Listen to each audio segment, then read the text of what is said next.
For this week's TLDR, we're talking about moving in Korea. You know why? Because we moved! This is our new apartment! Yay! So for those of you that don't know, yes, we moved into a new apartment. We're still in Seoul. We're actually closer to our studio and to our coffee shop now, which is awesome sauce. The reason why we moved is because basically if you sign your contract with your landlord for like a year or 2 years, you're okay in that time period, but then after that, they can do whatever they want. So the landlord could double the rent or triple the rent. In our case, the landlord decided to double the rent and double the key money, which is crazy because if you guys know what key money is, it's a deposit you put down that you get back at the end of the year, and it's usually very large. It's like $50,000. Yeah, it could be $30,000, $20,000. How do you just double that on somebody? So we decided we're not paying double rent and double key money. We're moving out, and we found a place that's actually cheaper. I know. Take that, landlord. What you got? What you got? I'll tell you what he's got. He's got lots of money now. Oh. Anyhow, what we want to tell you today is about what the moving experience is like in Korea, because it's very different than what we're used to in Canada. I moved a few times when I was in Canada, from like my home to my university campus, from outside university campus to another place beside Martina's home because I want to live as close to her as possible because I loved her, to back home, to Windsor, and now to Korea. So I've had lots of experience moving. Nothing in Canada is like what I experienced here in Korea. It's amazing. I moved once when we got married. The most impressive thing about moving in Korea is the moving service. So what I remember in Canada is that when I had to move somewhere, I had to rent a moving truck. I had to get like U-Hauls. Yeah, you rent a U-Haul. Yeah. I remember mine costing something like $400 or $500. And you drive it yourself. You have to drive it yourself. And gas it yourself. You pack up all the boxes. Like you have to go to like supermarkets for the week in advance and store as many cardboard boxes as possible. You have to try to like lure your friends with promises of like pizza and beer. You're like, please help me. Get a whole bunch of newspapers and wrap your dishes in newspapers and put them in the boxes. Yeah. It's so much work in Canada. In Korea, we barely do anything.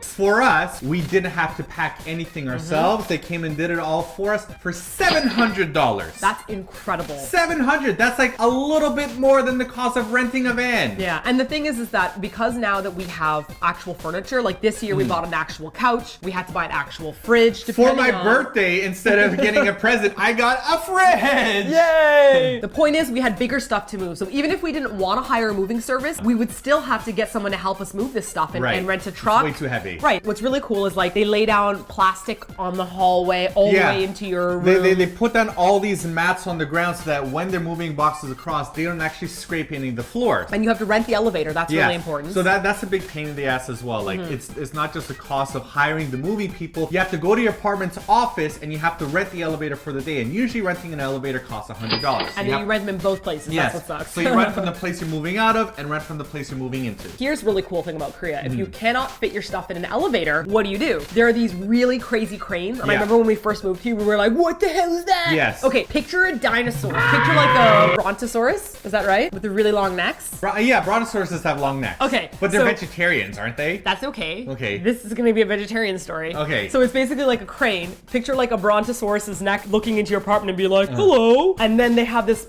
machine that goes up the neck of the brontosaurus. Yeah. And then in your apartment, they pull out the windows. Yeah. And they load stuff onto it. And then it goes bring it down. Like that. It's crazy. Fortunately for us, we didn't have to use that machine. Everything fit into the elevator nicely. Except for our couch, which took... Oh.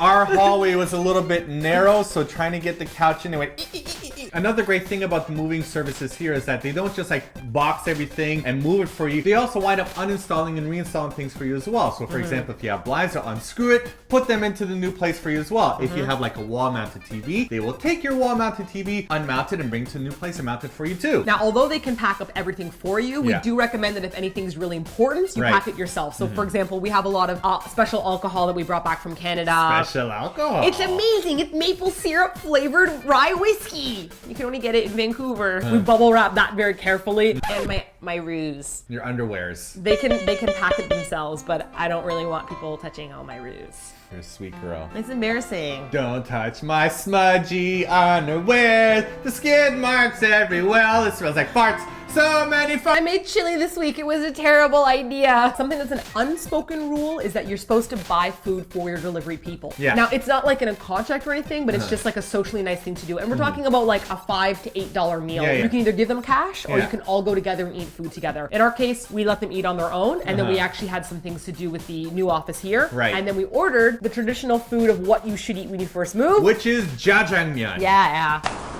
It is tradition whenever you move into a new place, you have to eat jjajangmyeon. It's 5:30 p.m. right now, and this, ladies and gentlemen, is actually our first meal of the day. We did not eat at all, and I'm about to start crying.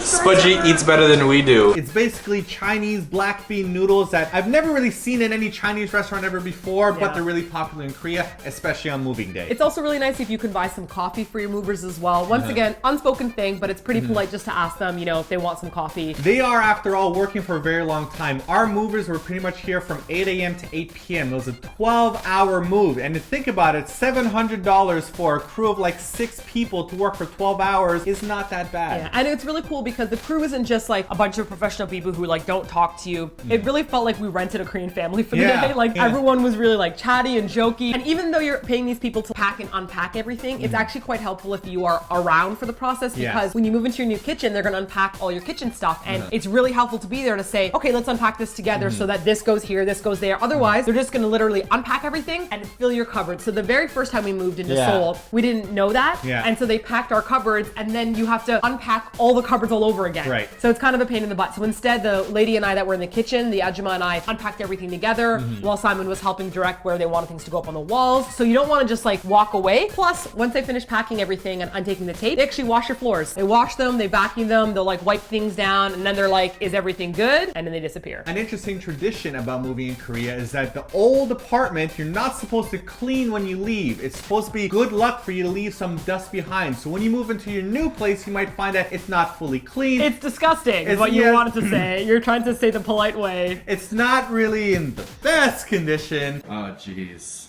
Have fun with that. I'm not doing it, they're doing it. So you should clean it when you get there. Before we moved into this place, there was a bachelor living here on his own, and Definitely a bachelor. it wasn't in the best condition. But now it smells like bleach. Yeah. Bleach, bleach, bleach, bleach. We're going to talk a bit more about this in our blog post, including the strange paperwork we had to fill out and working with realtors. So make sure you click on the link here so we can tell you more about a moving day story. Also, if you want to get a look at our new apartment, you can click over here because we're putting up the video at the same time as this video. Ooh. Na, na, na, na, na, Which means if you're watching this video, we didn't sleep the entire day because we filmed 2 videos We're and wearing edited. the same clothes in the other video. Do you know what theme song you're singing right now? It's some old game show, isn't it? No, it's a TV show. You're really close. Old TV show. It involves angels. Angels No. and butt cracks. It is involves what a it's dude called. named Charlie. Charlie!